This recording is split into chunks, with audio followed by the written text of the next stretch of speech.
चुके खबर शामिल करें। सिंध हुकूमत की जानिब से लियारी एक्सप्रेसवे पर पीपल्स बस सर्विस की नॉन स्टॉप सर्विस शुरू करने का फैसला किया गया है।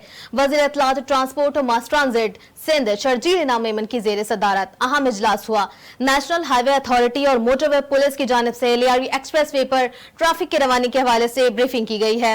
लियारी एक्सप्रेसवे पर इब्तदाई तौर पर टेस्ट बस चलाने और सर्विस शुरू करने के हवाले से सर्वे करवाने का फैसला किया गया है। वज़ीर इत्तलात ट्रांसपोर्ट और मास ट्रांजिट सिंध शर्जील इनाम मेमन ने कहा, लियारी एक्सप्रेसवे पर पीपल्स बस सर्विस चलने से बाकी सड़कों पर ट्रैफिक का बोझ कम होगा।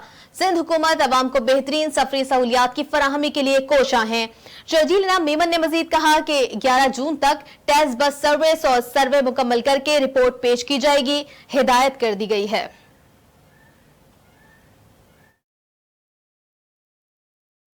आपको बताते चलें कि शर्जील इनाम मेमन ने प्रेस कॉन्फ्रेंस की है। वज़ीर इत्तलात ट्रांसपोर्ट और मास ट्रांजिट शर्जील इनाम मेमन ने कहा है कि लियारी एक्सप्रेसवे पर पीपल्स बस सर्विस चलने से बाकी सड़कों पर ट्रैफिक का बोझ कम होगा।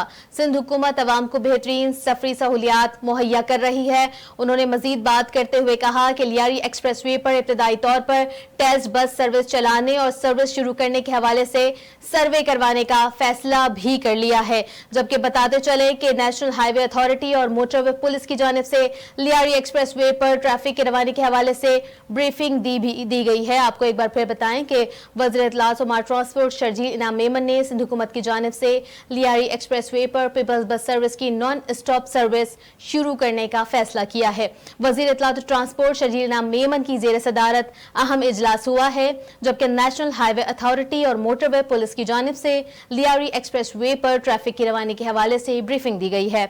लियारी एक्सप्रेसवे पर इब्तदाई तौर पर टेस्ट बस सर्विस और सर्विस शुरू करने के हवाले से सर्वे करवाने का फैसला किया गया है।